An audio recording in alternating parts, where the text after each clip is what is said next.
Alright, Trickies and Trickers, time for the final episode of Review of the Day, which is Meridian. In Deep Space Nine's Replimed, Major Carey is sipping a hot cup of replicated coffee when Odo walks up to her. They sit together at a table and discuss the sensuality of food and drink, and the difficulty that Odo has in approaching sensuality by virtue of the limitations imposed by his changeling physiology. A holographic imager named Tyrion approaches Karen explains that he regretted her early departure from Quark's the night before. However, Karen's unimpressed and clearly anxious to make Tyrion go away. She tells Tyrion that Odo is her lover. Hands are held, eloquent platitudes are exchanged all around. Tyrion bids Kira farewell before leaving the Replimed crestfallen. Kira thanks Odo enthusiastically for playing along, and Odo is left staring at the hand Kira held after she leaves for Ops.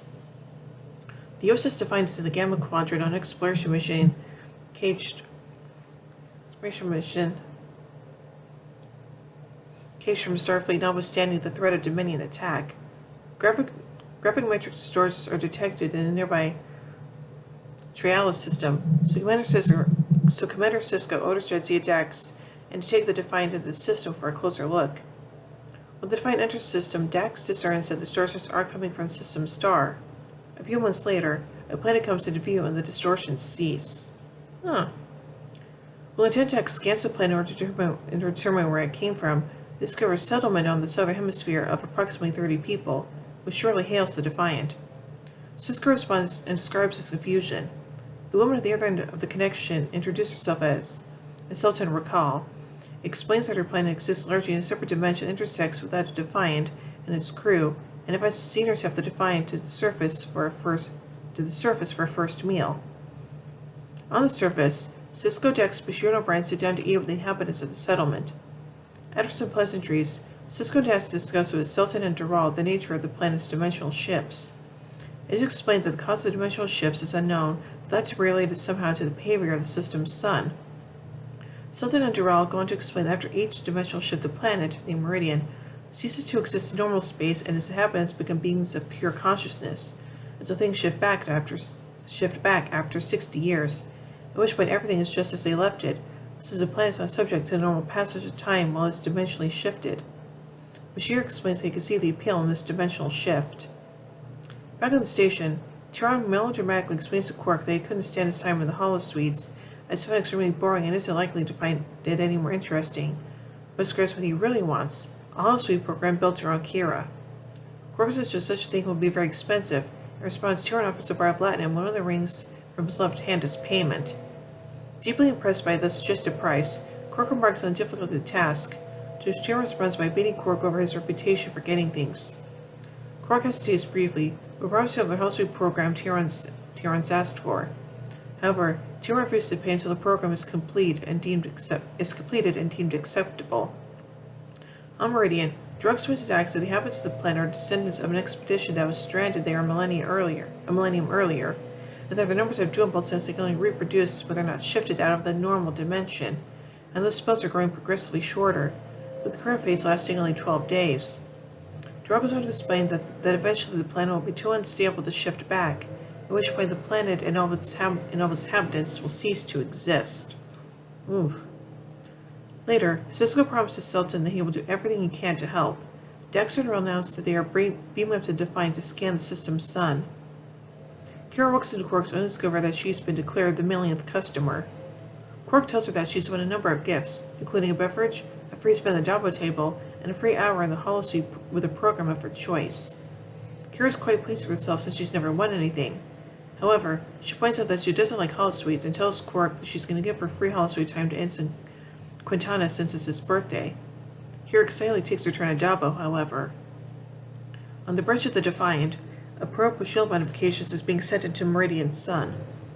Once the launch goes off, Dural, who's been sailing romancing Dax since she first came to Meridian, gives her an invitation back down to the planet for some quality time, which she accepts with mock bashfulness, and Sisko and O'Brien observe them from the other side of the bridge.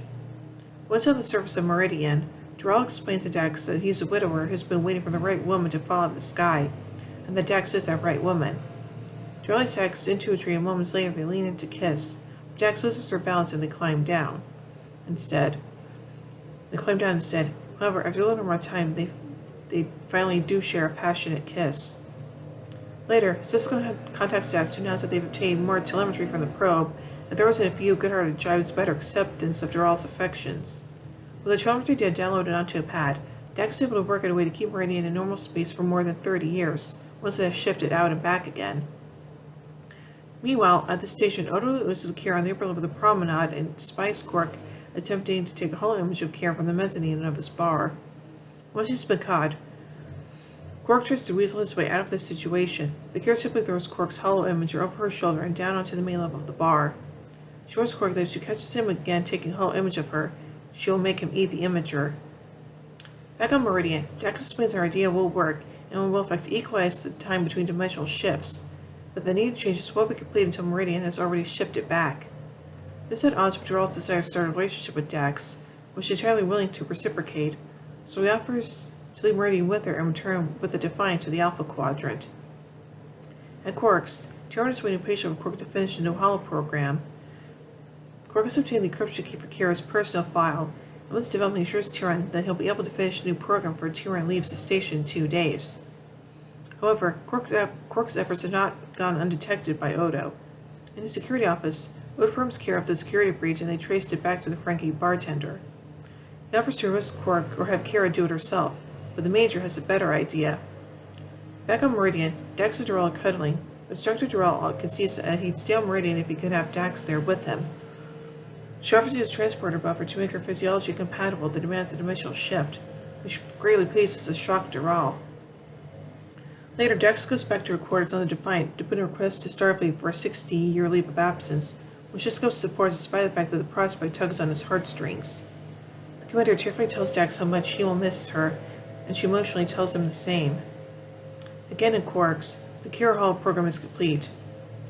Tyron goes in Holosuite to inspect his purchase. However, the Kira character has been altered. The body is Kira's, but head and voice are Quark's. Tyron storms out of the Holosuite and thence out of the bar, promising to dismiss her, ruining Quark's reputation. As Tyron stomps out Odo and Kira step in, asking Quark if he's got another satisfied customer. Finally, after many emotional goodbyes, Dax is ready to beam down to Meridian and undergo the dimensional shift. Once it begins, however, something goes wrong. The others are shifting, but Dax isn't, and the bridge crew of the Defiant determines that the anomaly is starting to tear Meridian apart. O'Brien beams Dax back to the Defiant, which allows the plan to complete its dimensional shift.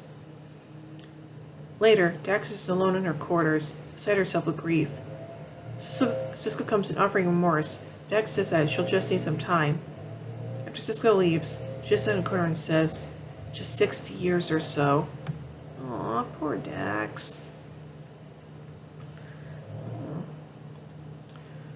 So let's take a look at some continuity surrounding this episode.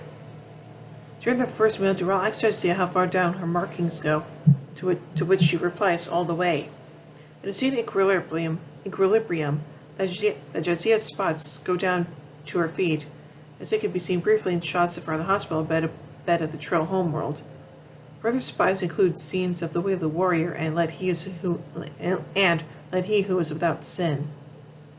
This episode marks the first appearance of the Defiant's transporter room. This is the first episode in which Cisco goes back into the Gamma Quadrant since the Search Part 1, in which they located the Founders and effectively initiated a Cold War with the Dominion. Radiance revealed in the teaser on the Defiant's view screen is similar to when the planet Aldea appeared, sailing from the USS Enterprise D in When the Bow Breaks. A script for this episode was sold off on the It's a Wrap sale and auction on eBay. This was the last episode of Deep Space Nine to air before the release of Star Trek Generations on November 18, 1994. According to a Stardate reference from the Star Trek Voyager episode Maneuvers, this episode takes place 1 month after Caretaker. Tyron orders a glass of Andorian ale and is speaking to Quark about the mediocre Holosuite programs. The actor Jeffrey Combs will later go on to play an Andorian commander in Star Trek Enterprise. The reigning traditions of first meal and last meal are mentioned in the book Star Trek Celebrations. How difficult it was to get a holographic image of Kira was later again discussed in the 6th season episode His Way. This episode marks the second of 3 Deep Space Nine episodes directed by Jonathan Frakes. The others are The Search Part 2 and Past Tense Part 2, also 3rd season episodes. Interesting. So overall, I think this episode is pretty good. And again, I'm actually more intrigued with the A story than the B story. And yeah, I do feel kind of bad for what Dax had to go through in this episode. So yeah. So overall, I give Meridian 3 warp cores out of 5. Anyway, tune in next time as we till the next episode, Defiant. So, until then, live long and prosper, everybody.